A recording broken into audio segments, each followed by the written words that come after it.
Assalamualaikum warahmatullahi wabarakatuh. Saya Siti Nurlita Dewi dengan NPM 225921035 dari kelas 5B. Di sini saya akan melakukan pengujian keamanan website dengan menggunakan hacking tools. Dan tujuan dibuatnya video ini adalah untuk memenuhi tugas UTS mata kuliah Sistem Keamanan Jaringan. Langsung saja ke videonya.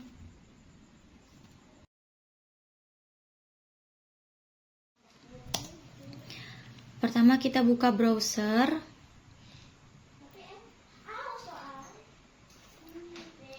Lalu kita cari website.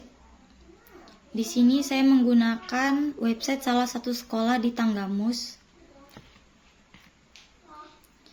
yaitu Seman 1 Talang Padang. Kemudian saya copy alamat websitenya.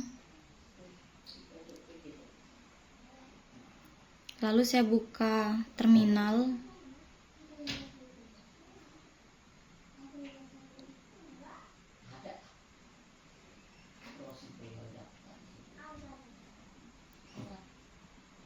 Dan saya ketik ping, lalu saya paste alamat website tadi. Setelah itu saya enter.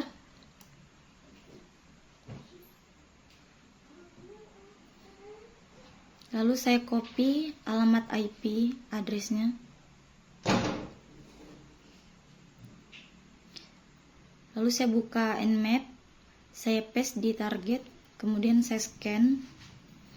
Sambil menunggu, di sini saya akan menjelaskan, Nmap sendiri adalah tools yang dipakai untuk mengecek perangkat dan layanan yang ada di dalam jaringan.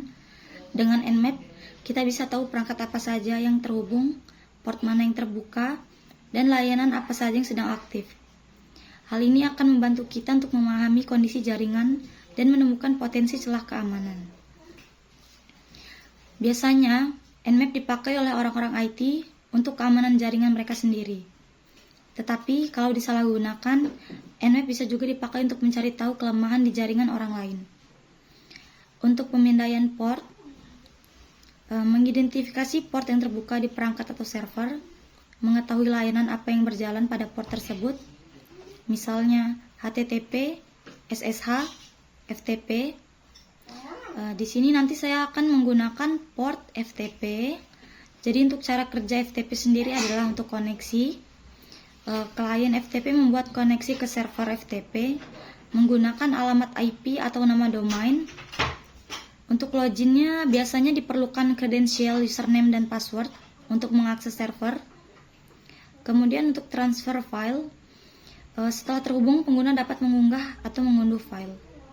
Untuk dampaknya sendiri, yang pertama, Nmap dapat mengungkapkan port terbuka, layanan yang berjalan, versi perangkat lunak, dan sistem operasi yang digunakan. Informasi ini dapat membantu penyerang merencanakan eksploitasi.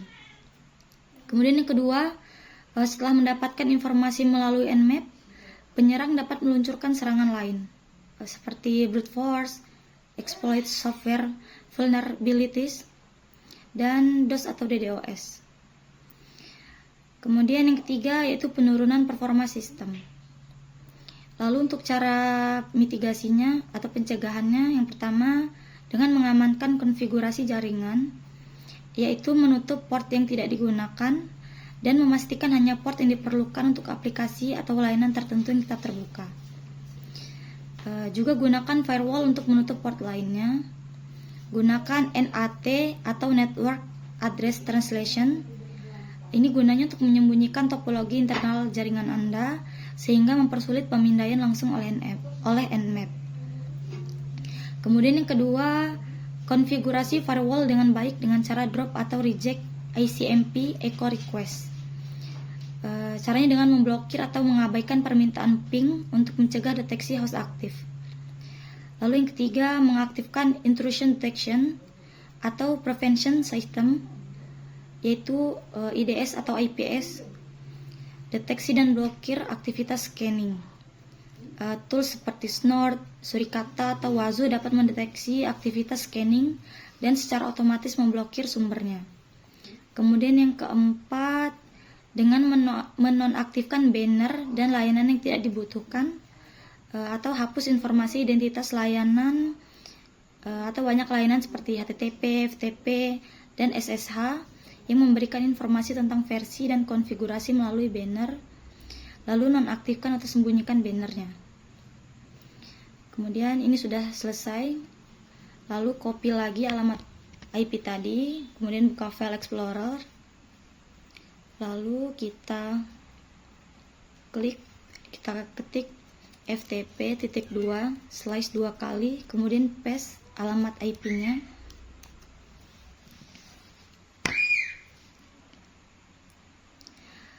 Seharusnya di sini bisa terbuka dan langsung menuju ke halaman beranda dan kita dapat mengunggah filenya jika kita mempunyai username dan password. Tetapi karena saya tidak bisa memilikinya, jadi saya tidak bisa membukanya.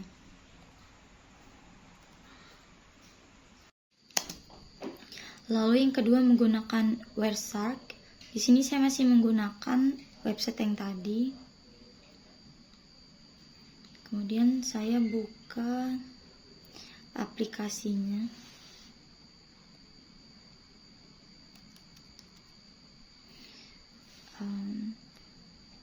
Wireshark ini adalah perangkat lunak open source yang digunakan untuk menganalisis lalu lintas jaringan secara real time. Alat ini menangkap dan memeriksa data paket data maksud saya, yang melewati jaringan, sehingga berguna bagi administrator untuk memecahkan masalah atau menganalisis keamanan jaringan. Tetapi jika disalahgunakan, Wireshark juga dapat dimanfaatkan untuk mengintip data sensitif dalam jaringan. Kemudian di sini saya pilih WiFi. Di sini dia akan berjalan terus.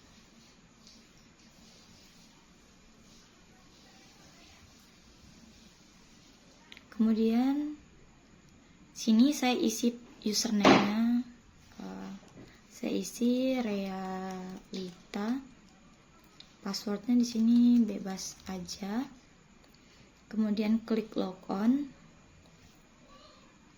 Setelah itu di sini kita berhentikan. Lalu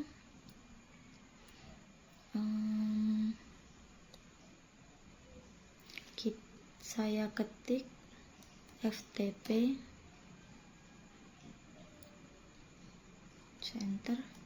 Kemudian di sini kita cari username dan password yang sudah kita masukkan tadi, apakah ada. Nah, ini untuk username dan passwordnya ada di sini. Ini berarti Wireshark ini menangkap dan memeriksa paket data yang melewati jaringan website tadi. Jadi di sini untuk dampaknya yaitu adalah yang pertama bisa digunakan untuk pencurian data sensitif credential login seperti nama pengguna dan kata sandi yang dikirim melalui protokol tidak aman, misalnya HTTP atau FTP tadi yang seperti saya gunakan, atau telnet. Jadi dapat dengan mudah diambil gitu ya, karena ketahuan di sini. Kemudian yang kedua adalah pelanggaran privacy tentunya.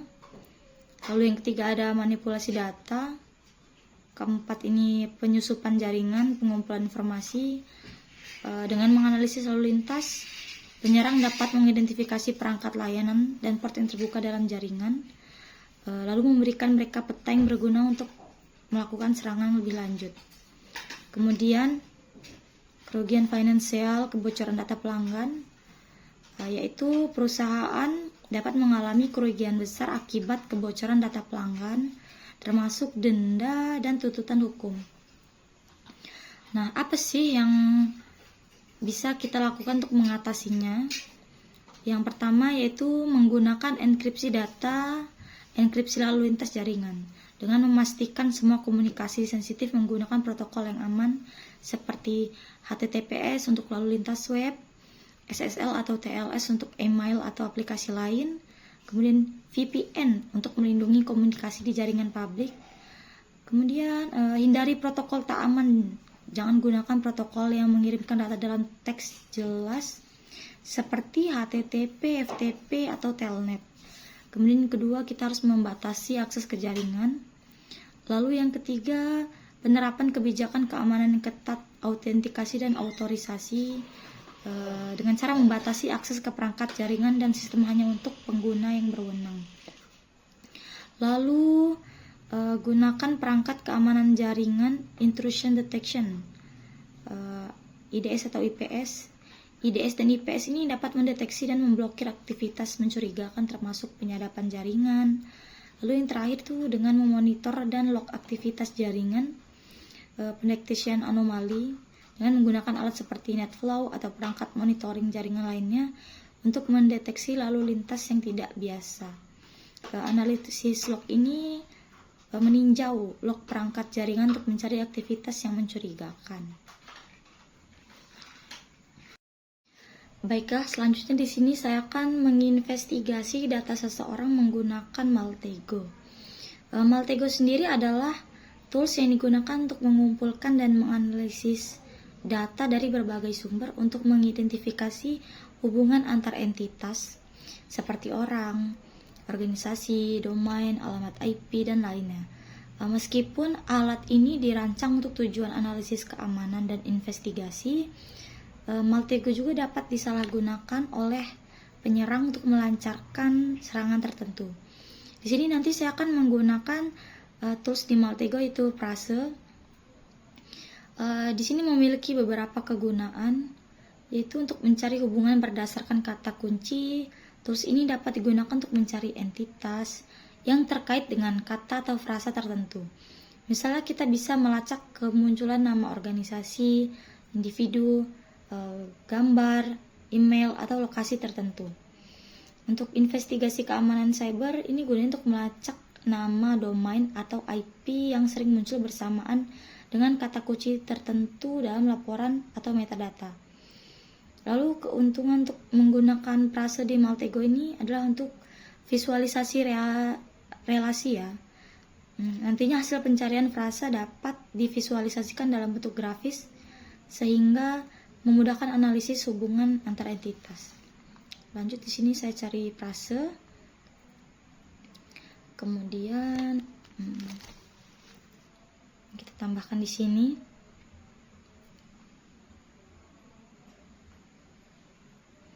Geser ke tengah. Kemudian di sini saya akan mencari nama seseorang. Triana Eskom. Kemudian klik kanan, cari web, kemudian di running, lalu kita tunggu sampai runningnya selesai.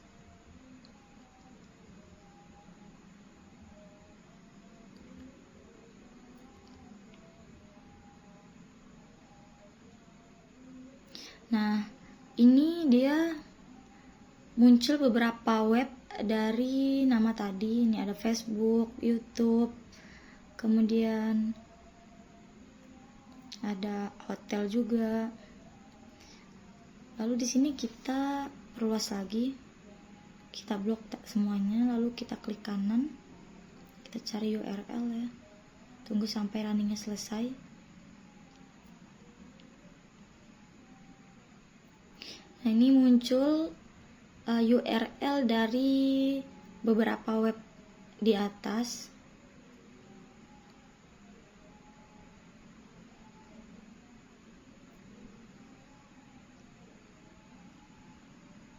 Ini ada dari triana.com.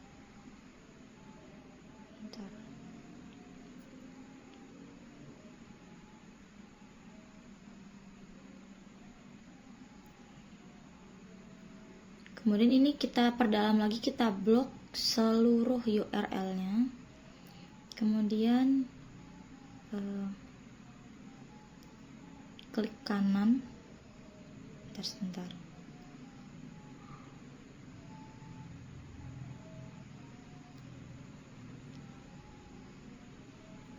Ini klik kanan.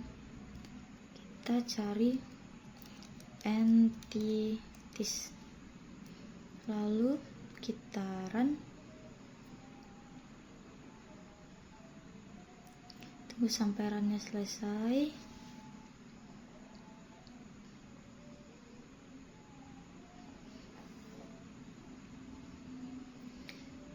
Nah, di sini muncul beberapa entitas dari URL tadi. Ini ada lokasi, ada orang.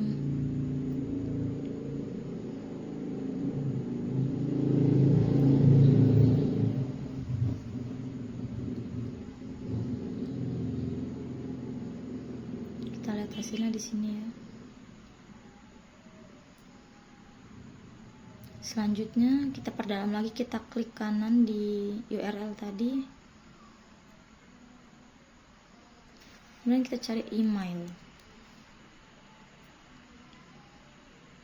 Lalu di run. Tunggu sampai selesai lagi runnya.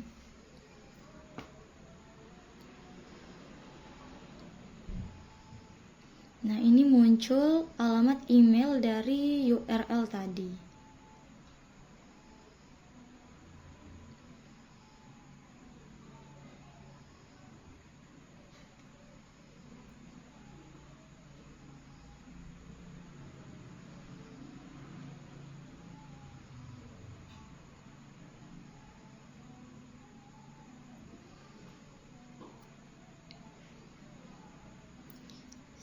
Di sebelah sini kita lihat.